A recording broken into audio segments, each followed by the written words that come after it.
नमामि धन्वन्तरिमादिदेवम्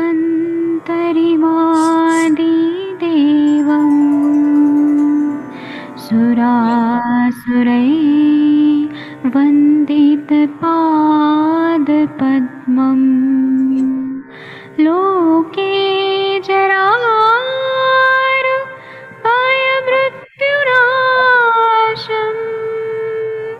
दातारमीशम् विविधौषधीनां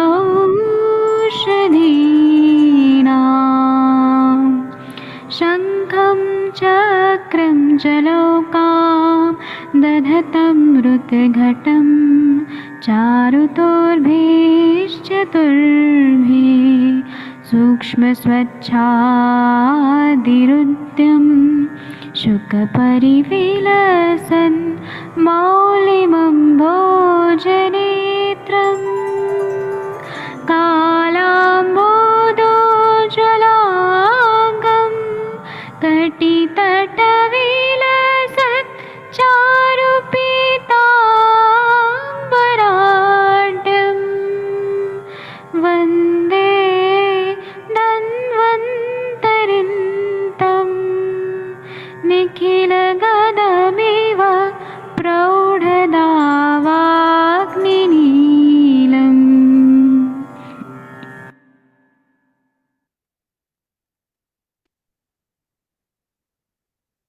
प्रणाम आप सभी को, सुप्रभात। आजा सीमा, आप आजा। सभी को बहुत सारी फेस्टिव सीजन की बहुत बहुत बधाई। और दीपावली बीत गई और गोवर्धन पूजा, भैया दूज, इन सब फेस्टिव सीजन आयुष दर्पण की तरफ बहुत बहुत बधाई। तो उम्मीद है कि आपने बहुत अच्छे से अपने फेस्टिवल्स मनाया होगा। वन आप सभी को फेस्टिव सीजन में और अधिक तरक्की दे, आपकी प्रैक्टिस और अधिक बढ़े, आप दुनिया में दिए के प्रकाश की तरह ही नाम, यश और कीर्ति फैले। मुझे 2-3 दिन सेशंस नहीं आए तो किसी मैडम ने मैसेज किया, सर आयुष दर्पण पर सेशन क्यों नहीं आ रहा है। तो हमने बताया कि आयुष दर्पण पर फेस्टिवल सीजन चल रहा है। आज हमने सोचा कि हम स्टार्ट करते हैं इसको। पढ़ने वाले और लिखने वाले और ज्ञान प्राप्त करने वाले तो हमेशा पागल ही होते हैं। ये लोग अगर हमें मेरा समझते हैं तो समझ नहीं दीजिए, क्योंकि फेस्टिव सीजन में भी मैंने अपने पूरे समय का उपयोग करते हुए लोगों को मर्म और नाड़ी ज्ञान दिया। मेरे पास और लेकिन समय नहीं, तो हमें लोगों को ज्ञान के प्रकाश से दिया दीपावली उनके घर में रोज बने, इसलिए प्रयास करते रहना है। तो यहाँ पर मैडम विनीता जी, आपको मैंने को होस्ट बनाया है। देखिए, तो आप शेयर कर पा रही है क्या, क्योंकि मैं बीच में मेरा नेटवर्क ऑडियो कनेक्ट नहीं हो रहा था। मैं तो आपके सेशन ज्वाइन कर रहा था, ऑडियो कनेक्ट नहीं हो पा रहा था जी। प्रणाम सर। सर मैं आउट ऑफ स्टेशन हूँ, बुक नहीं है मेरे पास अभी। बुक नहीं है तो किन्हीं के पास अगर बुक है मोनि, तो मोनिका मैम होंगी तो उनके पास मोनिका होगी मैडम शायद जी बुक। शायद अभी हाई नहीं है, एनी टाइम तो लिखा उन्होंने, टाइम तो लगता है व्यस्त है। किसी और को पता हो तो आप बता दें कौन सा सूत्र चल रहा था। उधर रोग ही चल रहा था शायद, जहाँ तक मेरा ख्याल है। याद है बीना जी, आपको याद है मनीषा जी, सिंह जी, VM महाजन जी, कौन सा सूत्र चल रहा था तक? अगर है तो ठीक है, नहीं तो हम देखते हैं सूत्र कौन सा चल रहा था। कहते हैं जरा व्हाट्सएप ग्रुप में पूछ लेते हैं।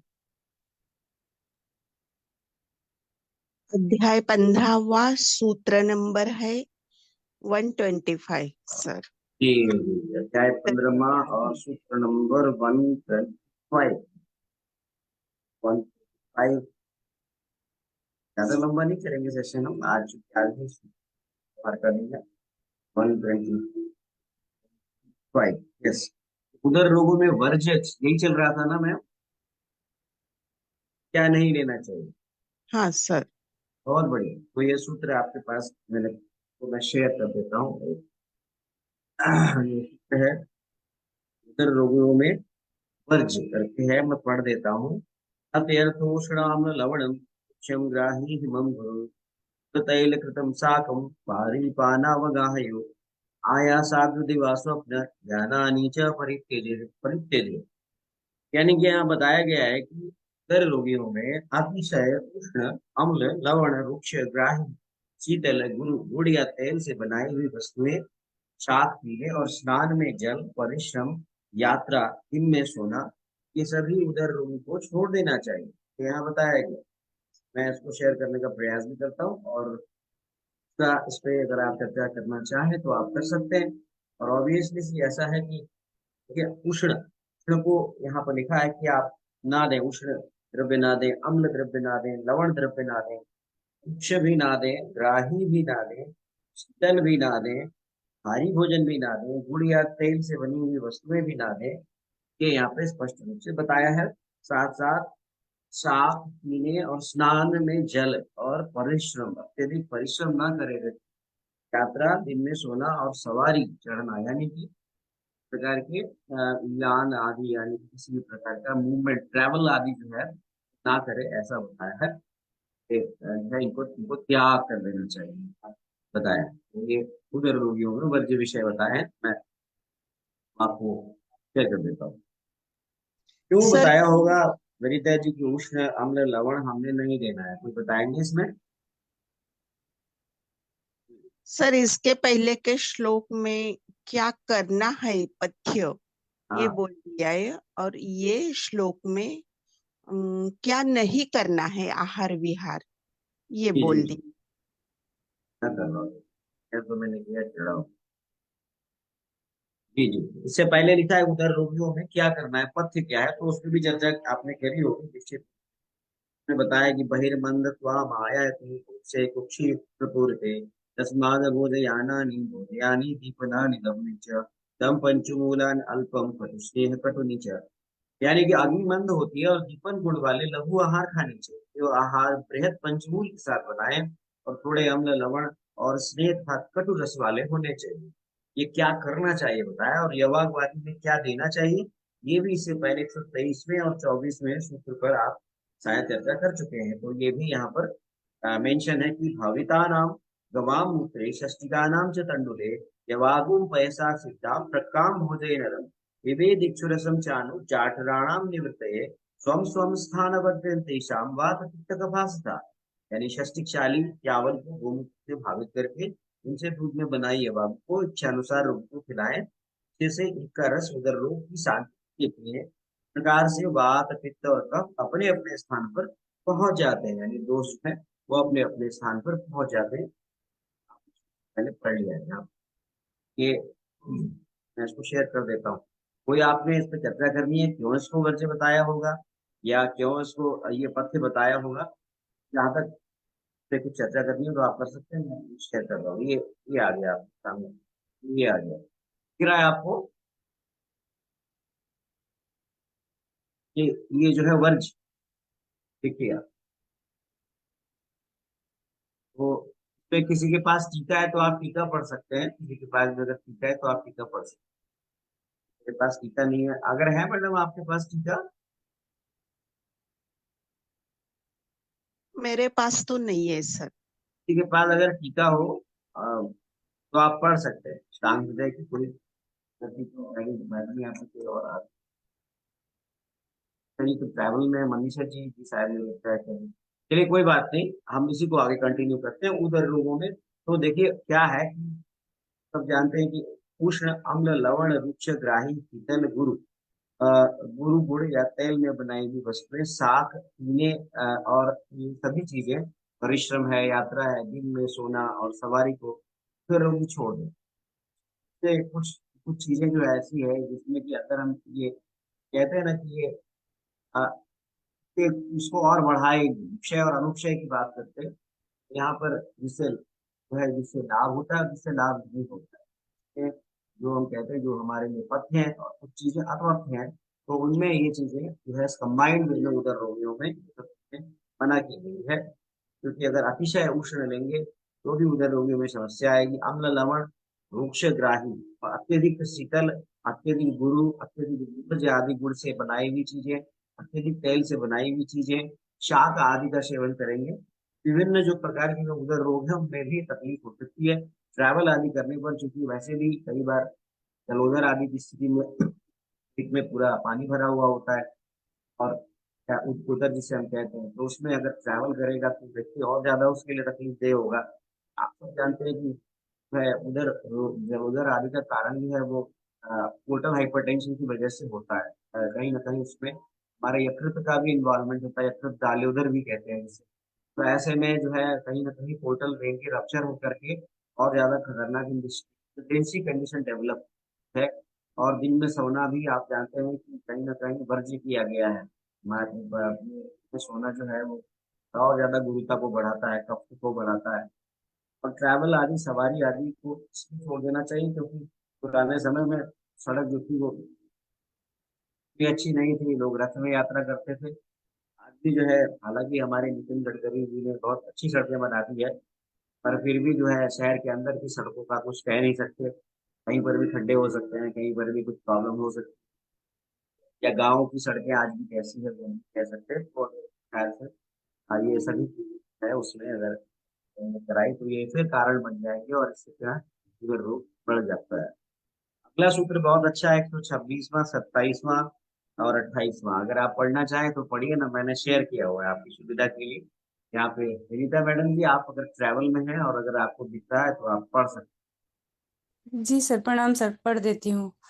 न अति अच्छम सांद्रम मधुरम तक्रम पाने प्रशस्यते स कणा लवणम वाते पित्ते स उष्णम शर्करम यवानी सैंधव अजाजी मधुव्योषय कफोदरे त्रिउष्ण क्षार लवणे संयुतम निचयोदरे मधु तैल वचा शुंठी सताहुआ कुष्ठ सैंधवे प्लेहग्नि बद्धे तो हपुषा यवानी षट्वजाजिभि शकृष्णामाक्षिकं छिद्रे व्योष व्योषवत् सलिलोदरे। थोड़ा बहुत बढ़िया। पतला, निर्मल, सांद्र और मधुर तक्र पीने के लिए उत्तम है। वायु में पिप्पली और नमक के साथ, मरीच और शर्करा के साथ, कफ में अजवाइन, सेंधव, जीरा, मधु और त्रिकटु के साथ, सन्निपातोदर में त्रिकटु तथा नमक के साथ, प्लीहोदर में मधु, तैल, वचा, सौंठ, सौंफ, कूट और सेंधव के साथ, बद्धोदर में हपुषा, अजवाइन और जीरे के साथ, छिद्रोदर में पिप्पली और मधु के साथ तथा जलोदर में त्रिकटु के साथ तक्र देवें। तो सर इसमें ना अलग अलग कंडीशन में अलग अलग जी जी अणु जी। उसके साथ मिक्सचर के साथ तक्र के पान को प्रशस्त बोला है, उदर रोग में तक्र रोगी को देने के लिए बोला है। राजेंद्र जी, मेरा माइक म्यूट है। बहुत ही बढ़िया, देखिए कितना अच्छा बताया है। ये मुझे लगता है कि सबसे जो इसका इस अध्याय का सबसे जो बेस्ट सूत्र है, वैसे तो सारे ही सूत्र बेस्ट हैं, अगर कोई कहे कि बेस्ट सूत्र ऑफ दिस चैप्टर तो हम कहेंगे उधर रोगों में तक्र का प्रयोग, उधर रोगियों में तक्र का प्रयोग। ये हमारे क्लिनिकल प्रैक्टिशनर्स के लिए भी बहुत उपयोगी है, बहुत ही उपयोगी। कहते हैं कि जो थोड़ा पतला है, ऐसा नहीं कि तक्र है तो बहुत गाढ़ा बना लीजिए, इसमें बहुत फैट हो। यानी कि बनाने का तरीका, मट्ठा मट्ठा बहुत पतला मट्ठा जो निर्मल हो, यानी कि एकदम ट्रांसपेरेंट हो। कहने का मतलब है यहाँ ताकृष न सांद्रम मधुर मधुर, न तो अत्यधिक सांद्र हो और मतलब क्या, न अत्यधिक सांद्रम बहुत ज्यादा कॉन्सेंट्रेटेड ना हो, पतला हो, और न बहुत मीठा हो। यहाँ पे कहने का मतलब है थोड़ा पतला हो। और यहाँ पे जो जो लिखा हुआ एक्सप्लेनेशन उससे थोड़ा सा मैं डिफर करता हूँ। यहाँ पे इस किताब में बहुत सारी एक्सप्लेनेशन में त्रुटियां हैं। न बहुत कंसंट्रेटेड हो, इसका अर्थ ये है, और न बहुत अधिक मधुर मधुर हो, मीठा हो। तक्र पीने के लिए प्रशस्यते, प्रशस्त का अर्थ वही तक्र श्रेष्ठ है पीने के लिए। सकड़ा लवणम वाति तेषो उष्णम सरकरम, ये है कि आप वात और पित्त यहाँ पे एक साथ आया है। कहते हैं कि वात में सकड़ा लवणम, यानी कि कणा का अर्थ पिपली है और नमक इसके साथ, और पित्त में उष्णम सरकरम, उष्णम कहते हैं मरीच को, और शर्करा तो शर्करा ही है, शर्करा के साथ।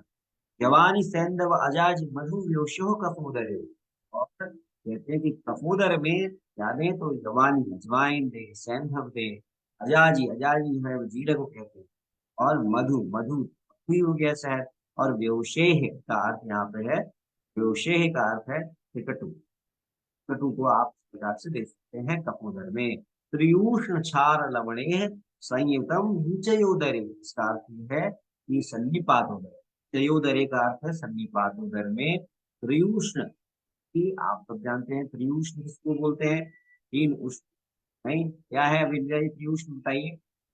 शुंठ मेरे पिंपल। कटु और विवक्षार और साथ में नमक के साथ, इसी प्रकार से कहते हैं कि प्लीहोदर में हे बद्धे तु हपुषा जवानी पट्ट वजाजिभिः, है कि मधु तैल बचा सौंठ को कूट और सैंधव के साथ में, कहाँ थे, प्लीहोदर में, और बद्धे तु हपुषा यवानी पट्ट वजाजिभिः, के लिए बदतर हो क्या, अजवाइन जीरे के साथ में, अजाजिभिः जीरे के साथ में।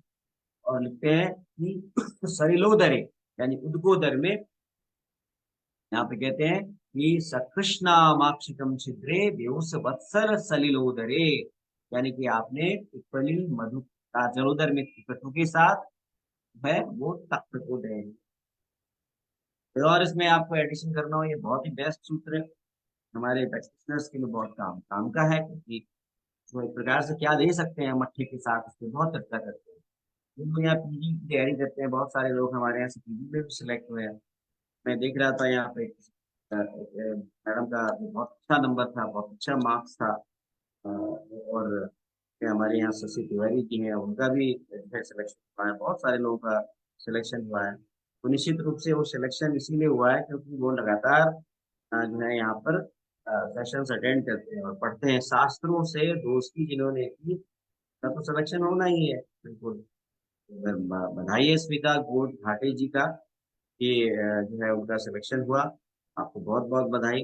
आपको यह कॉलेज मिला है एमडी में, और शल्य तंत्र आपका विषय मिला है श्री आयुर्वेद कॉलेज नागपुर, बहुत ही बढ़िया, स्कोरिंग 85.99% आई थी। आपको बहुत बहुत बधाई। आप कहीं ना कहीं आपको मेरा ये सेशन कब से मैसेज मिल रहा होगा हमारे तरफ से बहुत। तो ये हमने इसमें ऐड करना हो आपने तो ऐड कर सकते हैं इसमें, कोई भी ऐड करना चाहे, किसी का कभी उधर भी आया हो आपके पास, इसमें आपने इस प्रकार से तक्र का प्रयोग कराया हो। तक्र का जो प्रयोग है, आपने देखा होगा गृहिणी रोगों में भी हम लोग तक्र को श्रेष्ठ मानते हैं, जहाँ पर भी अग्नि को करने की बात होती है वहां पर हम तक्र देते हैं। और आप यहाँ पर अधिकांश द्रव्यों को देख रहे होंगे, कहीं ना कहीं वो अग्नि प्रदीपक है, इस साथ में कॉम्बिनेशन है तक्र का, लेकिन अलग अलग कंडीशन में अलग अलग जो है वो कॉम्बिनेशन बताए गए हैं। जी, तो वनिता जी कुछ बताना है यहाँ पे, आप बताइए, तजीब जी, क्या मैडम जी बताना चाहते हैं कुछ तो बताइए। अनीशा जी बोलिए। प्रणाम सर। प्रणाम सर। सर ये तक्र के लिए बहुत ही अच्छा बताए हैं, इसमें वात के लिए, वात जो हमारा अमाशय का स्थान चलिए, है। आप तो छत्तीसगढ़ से है ना मैडम। जी सर, जी सर। मैं तो अभी गया था, वही धमतरी में था। हाँ सर, मैं अभी इधर थोड़ा फेस्टिवल का टाइम था तो बिजी थे सर, बताइए, कभी आप और क्या प्लान बता रहे कर। थे मैम, बताइए। जी सर, वात के लिए जो है उत्तम स्थान जैसे अमाशय के लिए बताएं, पिपली और नमक के साथ में देना। जैसे हम लोग तक्र सेवन के लिए सिंपली बता देते हैं कि तक्र में अजमोदा, सेंधा और काला नमक ये मिला करके लेने को, लेकिन इसमें बहुत अच्छे से बताया है शर्करा के साथ में भी देना है हमको। और कफ में हमको अजवाइन, सेंधा, जीरा और मधु त्रिकटु के साथ देना है। और पूरे अच्छे तरीके से डिफाइन किए सर कि सन्निपातस में हमको त्रिकटु के साथ में, और प्लीहोदर में मधु, तैल, बचा, सौंठ, सौंफ और कूट के साथ देना है। तो ये इतना हम लोग एनालाइज करके नहीं देते हैं सर, जैसे तक्र सेवन के लिए सिंपली बता ही देते हैं।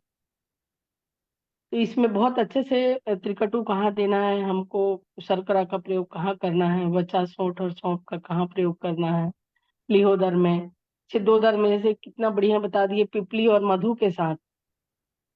मतलब बहुत बढ़िया। छिद्रोदर है तो पिपली और मधु ये कैसे काम कर रहा है सर, इसको बताएंगे। और जी पिपली, देखिए मधु जो है वो आप सब जानते हैं दुर्वाही होता है, ये एक छेद करके जो है वो अपना जहां भी पहुंचना होता है पहुंच जाता है। बहुत सारे औषधियों के हम आपने देखा होगा कि या तो अनुपान के लेखन साथ लेखन का कार्य, जी सर, और लेखन का कार्य। लेखन करता है, एक छेदने का अर्थ है ये एक स्क्रैप करता है, स्क्रैप करके वहां पे पहुंच जाता है। तो ये मधु का जो है ये प्रयोग है।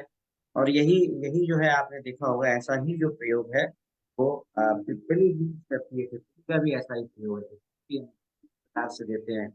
यहाँ हमें लेखन करना होता है, यानी छिद्र उदर का अर्थ ये है कि ऐसे में जहाँ पर आपको पहुंच करके लेखन की प्रक्रिया करके उस उदर को ठीक करना हो, वहाँ आप इस प्रकार से देते हैं। अब सॉरी, ये छिद्र उदर में है पिपली और जी, मधु के साथ। तो पिपली जलोदर और है, मधु। देखिए जहाँ पे हमें क्या करना है, जलोदर में मॉडर्न मेडिसिन में भी क्या करते हैं, फ्लूइड चैक करते हैं, बाहर निकालते जी, हैं।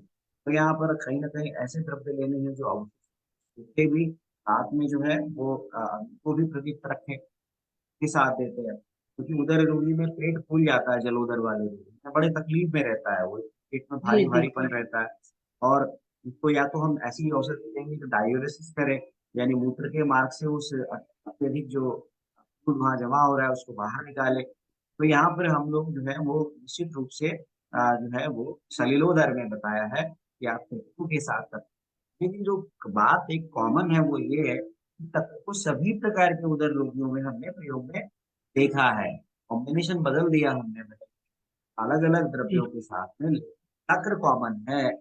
अभी आप नीचे भी देखेंगे कि तक्र को पात कफादि जो उदर रोगी है हमने बताया है। तो तक्र इज द बेस्ट कॉम्बिनेशन। अगर आप कुछ नहीं भी दे रहे हैं तो आप पतला, अनकॉन्सेंट्रेटेड, बहुत ज्यादा मीठा ना हो और बहुत ज्यादा कॉन्सेंट्रेटेड ना हो, ऐसा तक्र आपके लिए उत्तम है। अगर आप पहला सूत्र पढ़ें तो वहीं पर आपको ये बता दिया, नातक सांद्र मधुरम तक्रम पानी प्रशस्यते, न तो सांद्र हो न अत्यधिक मधुर हो, यह तक्र सभी प्रकार के उदर रोगियों में प्रशस्यते, मतलब सभी प्रकार के उदर रोगियों में, मतलब बिल्कुल आप दे सकते हैं। अगर आप कॉम्बिनेशन में इसके साथ अन्य मेडिसिन को देना चाहें तो ये कॉम्बिनेशन आपके सामने है, ये ऐसा। जी सर। जलोदर में जैसे त्रिकटु के साथ देने को दिए हैं, बताए हैं इसमें, तो ये जलांश को अवशोषित करता है और कफ का भी शमन करते हुए ये हमारे जलोदर के रोगियों में ज्यादा फायदेमंद होता है। तो सर बहुत जलोदर में बढ़िया, हमको बहुत फिर, बढ़िया, बहुत बढ़िया जी बताया सर, आपने। तो ये आगे हमको, जी सर, बोलिए बोलिए। जी सर, जैसे हम जलोदर में कभी कभी सेंधा और अजमोदा वगैरह को भी प्रयोग करते हैं, तो उसको ना करते हुए त्रिकटु को स्पष्ट किया गया है यहाँ पर कि त्रिकटु के साथ में हमको तक्र देना है। तो सर इसमें हमको लवण तो वैसे भी अवॉइड है जलोदर में, कम से कम देना। कभी कभी सर किडनी के जो पेशेंट है उसमें भी कॉम्बिनेशन ही मिलता है, जलोदर प्लस आपका ये सीकेडी में भी आते हैं पेशेंट, उनमें भी इसका प्रयोग कर सकते हैं। जी बिल्कुल सही कहा आपने। तो हमने आज अपना सेशन स्टार्ट कर दिया, 12 लोग यहाँ ज्वाइन हुए। तो 12 लोग, मैं बहुत बहुत आपका धन्यवाद, प्रणाम आप सब, इन सबको ज्वाइन किया। हमने 7:05 पर इसे स्टार्ट किया था और अभी मुझे लगता है कि 8:35 हो चुके हैं। यही सत्र समाप्त करते हैं। गायत्री मंत्र उच्चारण के साथ समापन करते हैं। ओम भूर्भुवः स्वः तत्सवितुर्वरेण्यं भर्गो देवस्य धीमहि धियो यो नः प्रचोदयात्। आप सभी का धन्यवाद, आप सबको पुनः बधाई फेस्टिव सीजन की। कल से हम पुनः रेगुलर जुड़ेंगे। बहुत बहुत धन्यवाद, जी प्रणाम सर, आप प्रणाम सबको। सर, आपको प्रणाम भी सभी बहुत को। बहुत बधाई।